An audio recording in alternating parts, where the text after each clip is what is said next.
Okay, so I just said that once you get this 0 over 0, we call that this whole thing, oops, the indeterminate. And when you get the indeterminate, that tells you that you have to do what we call do more. There's going to be 3 techniques of doing more. We're just going to learn about the first one. The first one is that I want you to factor, okay?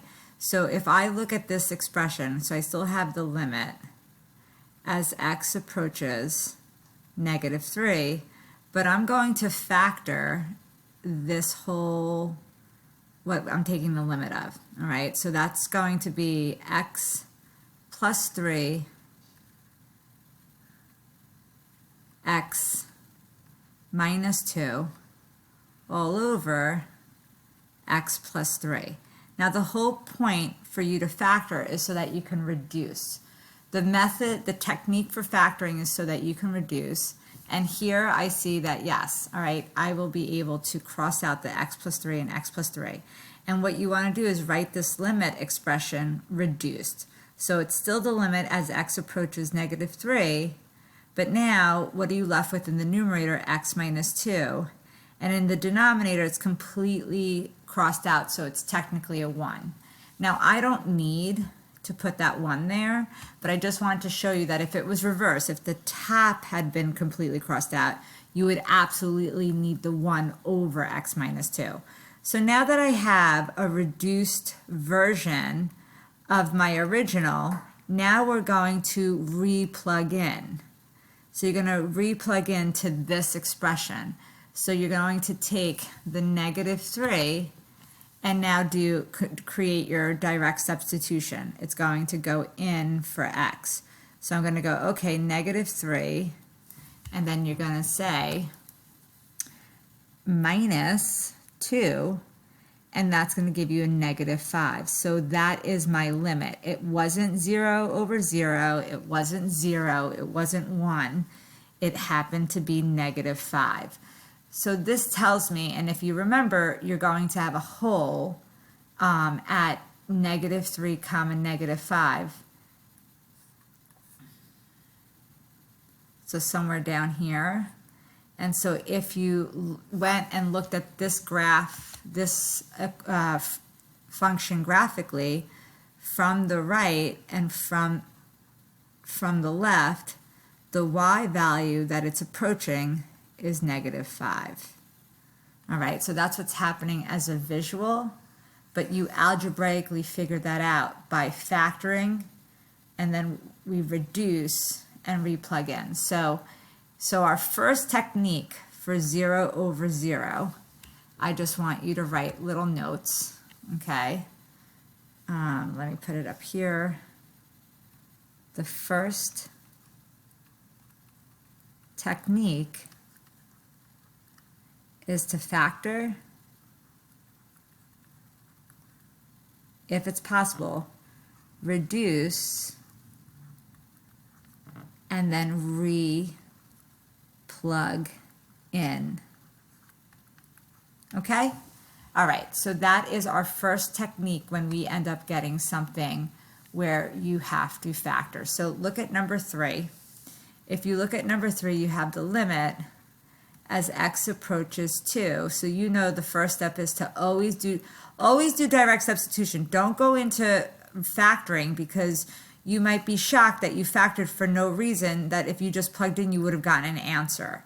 All right, but here, 2 cubed is 8, so 8 minus 8 is 0, and 2 times 2 is 4, 4 minus 4 is 0. So this tells me, the indeterminate, I definitely have to do more.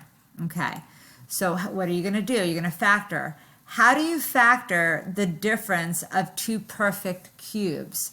So if you don't remember the difference of perfect cubes, all right, hopefully if I use the word SOAP, it will come to mind. Oh yes, oops, right here. SOAP stands for the signs that this reduces to.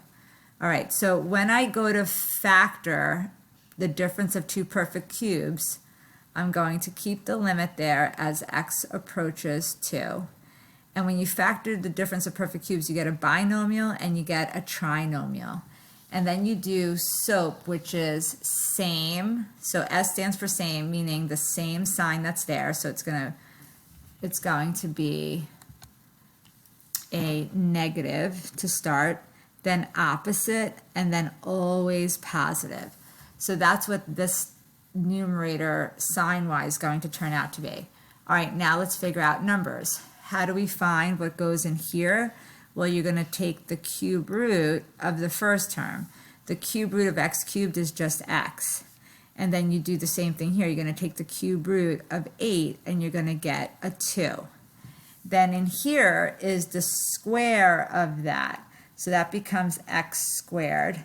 And the last term is the square of the last term in the binomial, so that's 4. And here in the middle is just take these two and multiply it together without the sign, so I get 2x. All right, so there I have the top factored. And the bottom is, I have a GCF of 2, and then I have x minus 2 there. So this is now factored. Why do we factor? Our next step is to see, can you reduce anything? So here I go, oh yeah, I can reduce this x minus 2 and this x minus 2. So now I have a reduced version of the function. So you're going to have x squared left up top plus 2x plus 4 all over 2. Now after I factor, I already factored. I already went ahead and reduced. Well, now I have to re-plug in. All right, well, when you re-plug in, the number you're plugging in is the 2, what the x was approaching. So now I have my answer to be, well, almost my final answer is 2 squared plus 2 times 2 plus 4 all over 2. So 2 squared is 4 plus 4 plus 4. Well, that gives me 12 over 2, which ends up just being 6, okay? So that is going to be the method of factoring. We're going to stop, and I'm not going to show you this because I think it will be too much for today's lesson. So we're going to stop at the first technique. Your work that's going to be due on Monday is going to be 2 worksheets. The first one where you're just analytically plugging in, and the second part where you see the indeterminate, and I want you to go ahead and try the factor and reduce method. All right, and if you took the test, hopefully you felt good, and if you're going to take the test tomorrow, good luck. Remember, reach out for me if you need any help.